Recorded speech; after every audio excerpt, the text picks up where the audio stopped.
Hello and welcome to week 3 of AC 1520, Managerial Accounting and Decision Making. My name is down here, my email address is here, as well as the phone number if you have any questions. We also have office hours on Monday, 6 o'clock p.m. Pacific time. This is a different number that will be a conference call if you choose to join that, so we can have multiple people in there. And this will be a URL address for a meeting room site in which we can see each other's desktops so we can walk through visually some problems and answers if you choose to do so at that time. It is not mandatory. It is office hours in essence.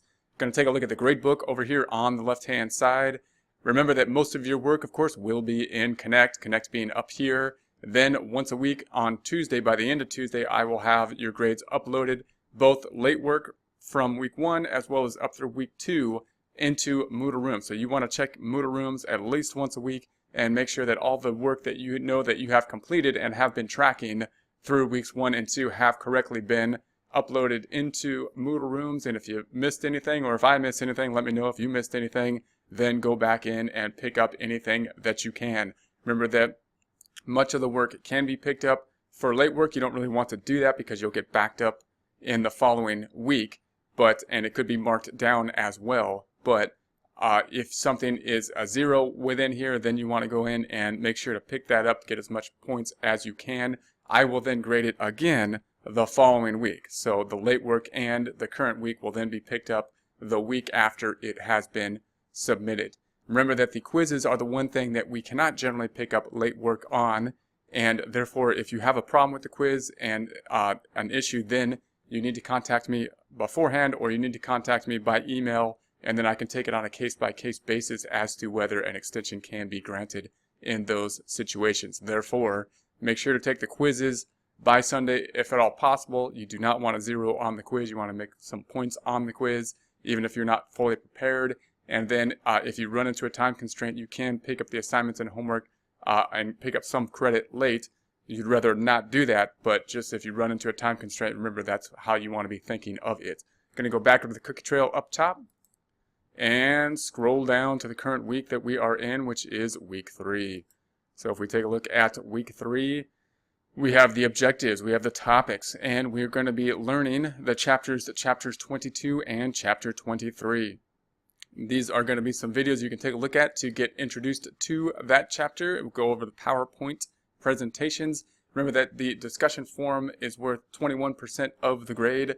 So 21% is a huge piece of the grade. I highly recommend taking the strategy of picking up full credit as much as possible on that 21% so that you have a cushion in case you do not do as well in some of the other areas such as the quizzes. So my strategy would be full credit on the 21%, meaning you need a minimum of 4 posts. I would post like 7 to 8 posts to make sure that you get it.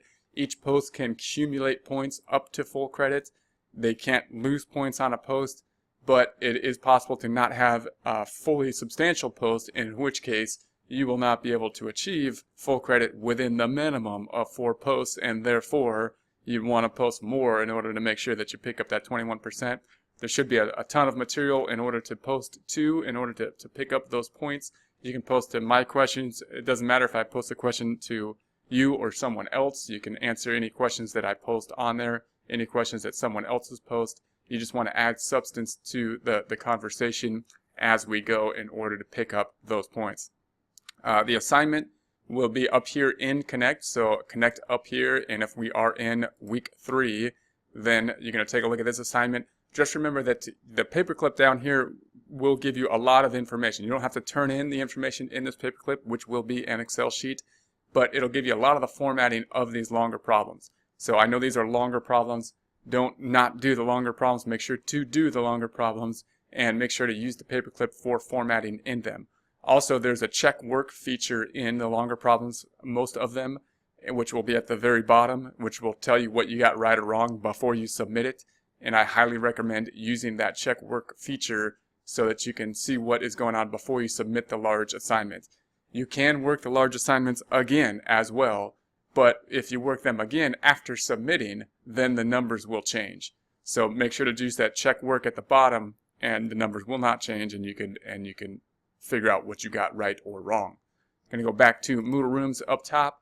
Then we have the homeworks. Remember that the homeworks are going to be the Learn Smarts, of course, that'll work through the book. Those are going to be shorter type problems. And those are really the best thing to study for the quizzes. So even after you're done with the Learn Smarts, or if you want to go back to a prior chapter that might be on the midterm in this case, you may want to go back and work the Learn Smart problems.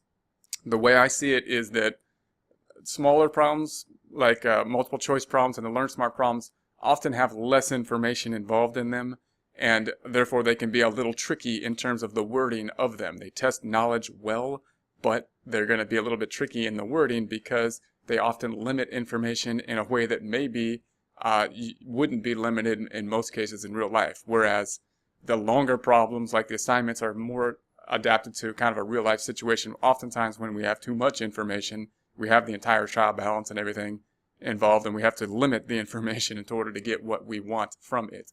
So the longer problems are really good in terms of looking at a big situation, look at the full picture, and the Learn Smarts are really good for testing knowledge in different types of ways, working things in different types of ways, the way the quizzes will be, which are multiple choice questions, which oftentimes limit information in ways that might be unusual, but do test knowledge in that type of way, and try to think of things through in different formats and different angles.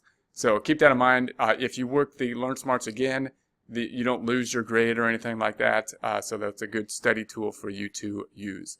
And that's it for week 3, so have a great week 3.